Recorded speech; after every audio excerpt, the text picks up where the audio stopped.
Bismillah ve elhamdülillah ve salatu ve selamu ala Resulillah amma ba'd. Assalamu alaikum ve rahmetullahi ve berekatuh. Aziz qarindoshlar, tövəndə anlaydiganlar yaxshilar bag'chisi 12-ci bab kishini oxirgi umrida yaxshiliklarni ko'p qilishga rag'batlantirish to'g'risida. Alloh taolo mundaq deydi: Sizlarga umringlarni uzun qilib, vaznasat oladigan odam vaznasat olalig'idek vaqt bermadimmi? Sizlarga ogohlantiruvchi, ya'ni payg'ambar keldi-ku. Qur'on-i Karim Sura Fatir 37 oyatning bir qismi. İbn Abbas va boshqa muhaqqiq olimlar mundaq deydi. Uning ma'nosi sizlarga 60 yil umr bermadimmi deganlikdir. Biz tövəndə bayon qiladigan hadismi uning ma'nosini kuchlantiradi. Uning ma'nosini 18 yil deganlarmi bor. Shundaqla 40 yil deganlarmi bor. Bu so'zni Hasan Basri, Kalbi va Masruqlar degan. İbn Abbas radıyallahu anhu'dan rivayet kılındı ki Mediniliklerinin yaşı 40 yetse ibadetki birilip gidetti. Bazıları balagat yaşı 40'dır degen. Allah Taala'nın sizlerge agahlandırıcı yani peygamber keldiğo degen sözünü İbn Abbas ve köpçülük ulemalar Muhammed aleyhisselam'ını körsüdü dese İkreme İbn Uyeyne qatarlıq alimlar çaç sakallardaki akını körsüdü deydi. 112 hadis. Abu Hurayra radıyallahu anhu rivayet qilib mundaq deydi. Peygamber aleyhisselam mundaq degan. Allah Taala ömür berib 60 yil yaşagan adamning ömrüm uzun bo'lgan bo'lsa, uni qilatdim, buni qilatdim deydigan o'zrisi qabul qilinmaydi. Buxoriy rivoyat qilgan. Hadisning muhim nuqtalari. Birinchi, Allah Taalaning bandalarini ogohlantirmay, dalil faktlar bilan bishorat bermay jazolamaydiganligi. İkinci, insanның 60 yaşqa to'shqanligi ajalining yaqinlashganlik ehtimolligidan derak berdiganligi. 113 hadis. İbn Abbas radıyallahu anhu'dan rivayet qilinadiki, Ömer radıyallahu anhu meni Bedir urushiga qatnashgan oqsoqollarning yig'inlariga billa akiratdi. Ularning ba'zilari o'zaro "Nimishqa bizning yanimizga kirdi? U bizning bolalarimiz bilan tang'u" degandek gaplarni qilatdi. Ömer radıyallahu anhu haqiqatan uning kim ekanligi sizlarga ma'lumliq dedi. Bir kuni u meni yana chaqirdi. Men shu vaqtda uni qandoqligimni ularga ko'rsatish uchun chaqirdim-ekan deb o'yladim. U kishilarga: "Sizlar Alloh taolaning yordami va g'alabasi kelgan chaqda degan so'zini qandoq ma'noda tushunasizlar?" deb so'radi. Ba'zilar Alloh taolaning g'alabasi kelgan chaqda Alloh taolaga hamd aytishga va mag'firat tilashga buyurildik deyishdi. Ba'zileri bolsa öndüvey jim olturdu. Bu bana, "Ey İbn Abbas, sen mi şular degandek demsen?" dedi. Ben, "Yo'q" dedim. Ular, "Undaqda sen bu vaqtda nima deysan?" dedi. Men, "U Peygamber aleyhisselamның ajalini Allah Taala'ның u zatga bildirishi bo'lib, Allah Taala'ның yordami va g'alabasi kelgan chaqda" dedi.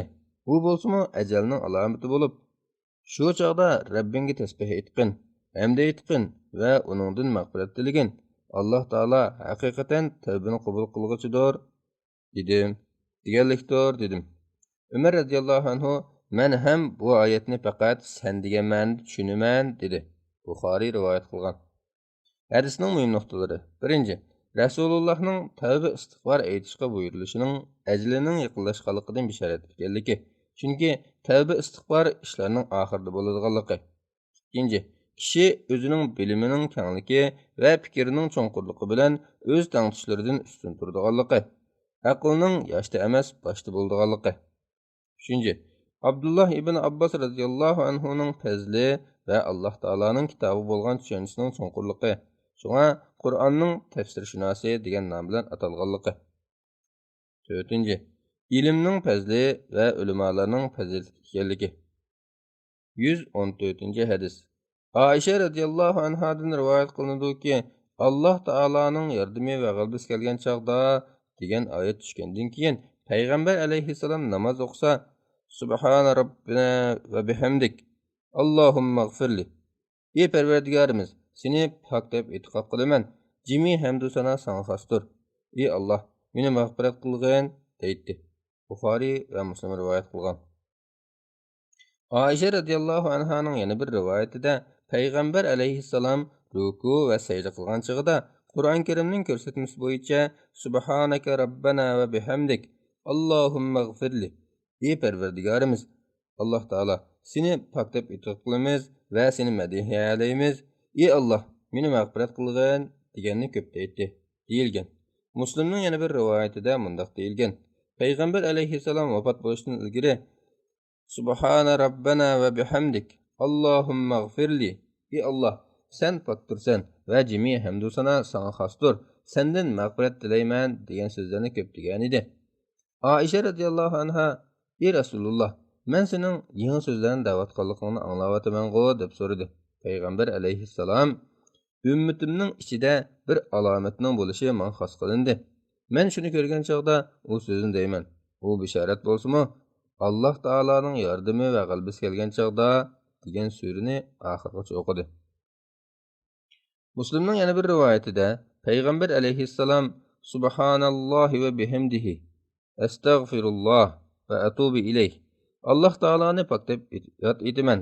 Jimi hamdu sana Alloh taologa xosdir. Alloh taolodan mag'firat tilayman va Alloh taologa tavba qilaman degan so'zlarni ko'paytdi. Oysha radhiyallohu anha: "Ey Rasululloh, bu so'zlarni ko'paysan-go" dedi. Payg'ambar alayhissalom: Rabbim bana pat arada ümmetimden bir alamet gördüğünlüğümden bisharat berdi. Ularni ko'rgan chog'da men Alloh taoloni paktab yod etaman.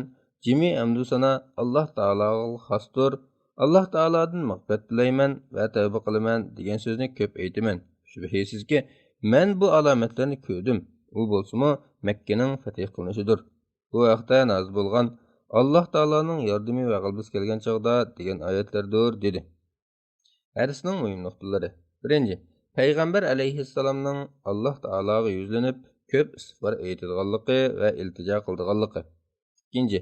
Bandaning ne'matga erishganda Allohga ko'p shukr qilish lozimligi. 3. Payg'ambar alayhissalomga ergishib iqtido qilish yuzidan Alloh taologa istig'for aytish va duo qilishning yaxshi ekanligi.